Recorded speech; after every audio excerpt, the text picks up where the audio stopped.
May the words of my mouth and the thoughts of all our hearts be pleasing to you, our God, our strength and our Redeemer. Well, a parable about greed, as we heard from Luke this morning, might seem a little misplaced in this period where austerity is needed, but maybe it's very appropriate. I note that Federal Treasurer Jim Chalmers wants to put well-being at the centre of the national budget. Well-being, he says, seeks to measure or consider better ways to value what really matters in human community. So he's trying to put a value on things that we often don't put monetary value, like parenting, like staying at home to care for others, like teaching being undervalued, or healthcare workers not being provided for adequately. Well, we hope that pulling that aspiration into a reality will come off. It will be quite a political task. But the accumulation of material things does bring harm to most. So the changing to this welfare budget, this changing of direction or of sentiment, I think does have value. Unfortunately, not much seems to have changed over the years. I read in The Conversation this week that in 1968, Senator Robert Kennedy railed against the mere accumulation of material things. I'm sure that's often happened down the millennia. But he was assassinated 3 months later. When speaking of the gross national product of the US, he said that while we count air pollution and cigarette advertising, the destruction of forests and the loss of our natural wonder in chaotic urban sprawl, we don't allow for the measurement of health of our children, or the quality of their education, or the joy of their play. It does not include the beauty of our poetry or the strength of our marriages and so on. Well, it remains to be seen, as I said, whether this conversation about well-being budget bears fruit in terms of a change of sentiment. Possibly not. But today's parable has a similar intent in mind. Luke invites us, all of us, no less our political leaders, to be faithful stewards and managing our wealth appropriately in order to serve others and not ourselves or our allies. Most of the parable points to the necessity of listening to God. So the Gospel reading begins with a common issue among family, the division of inheritance. And as a rabbi, people would have come to Jesus to help solve family dilemmas. And so the question to him today. But Jesus comes to the very heart of this problem, of this issue, this human propensity for greed.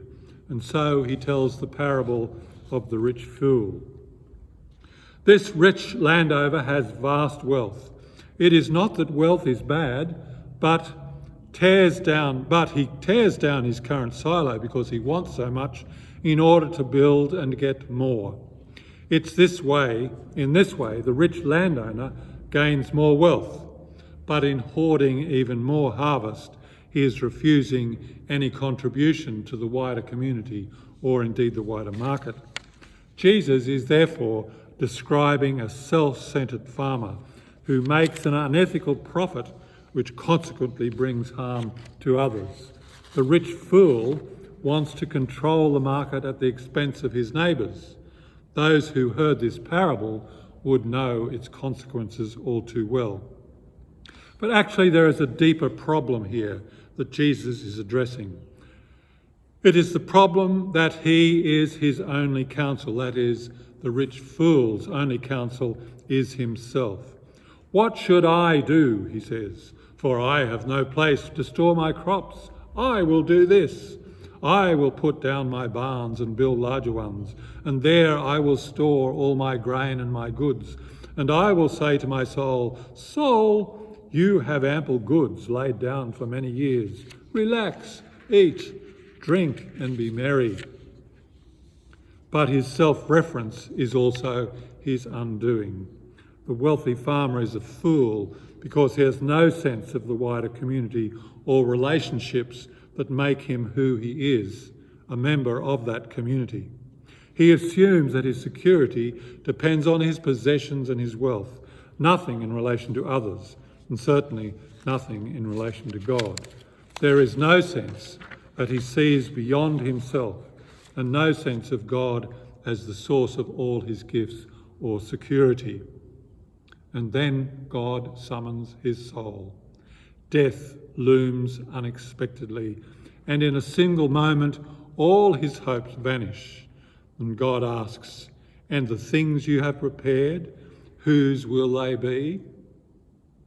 He cannot take his hoarded grain to the grave, and nor does he know who will actually take the inheritance.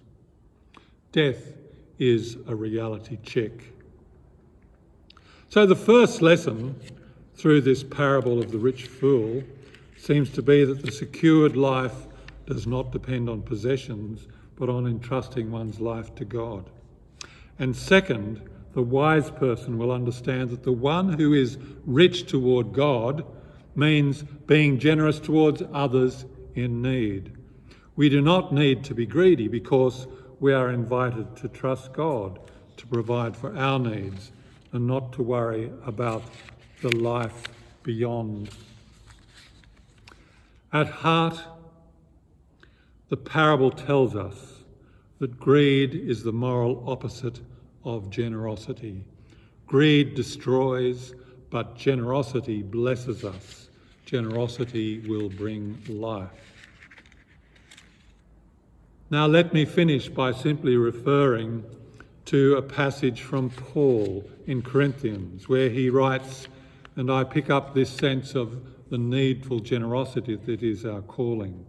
Each of you, he says, must give as you made up your mind, not reluctantly or under compulsion, for God loves a cheerful giver. We can also be generous of our person.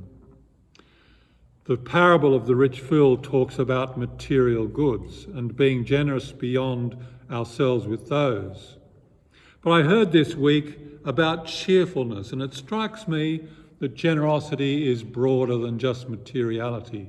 We can be generous with our person. And in this conversation about cheerfulness, cheer is something we can give to others, to be generous with, to be cheerful givers. Apparently the word cheer comes from an old French word for face. Cheer is held in the face, and so it is what we give to others through our face, as it were. But not only do we give to others as we give cheer, so cheerfulness moves from our face to our soul. It is as though in our cheerfulness expressed through our face toward others, it becomes also deeper within ourselves to cheer ourselves. Cheerfulness goes deep to the soul, starting with the face and the eyes. And surely this is the aim of well-being budgets, to turn our direction toward those that matter, to give cheer to others. That surely is what that sense is about, to put value on those things which so often we disvalue, on people too often we disvalue. So we value ourselves, we value community, and we value God, and that is what enables cheerfulness and cheerfulness to grow. Do we value teachers, healthcare workers, volunteers, parents? A well-being budget, of course, will do that. But the main thing is the call for us from Jesus in this parable is not to be greedy with who we are or what we have, but to give value to the other, to give cheer. And in so giving cheer, we go deep within our soul to give deep cheer within our own soul life. So our conversation might be this. Soul, you might say, soul, today you have seen God. For today you gave a cheery face to all whom you met, and God loves the cheerful giver. We need to add cheer to our gross national product. We need to add cheer to our community.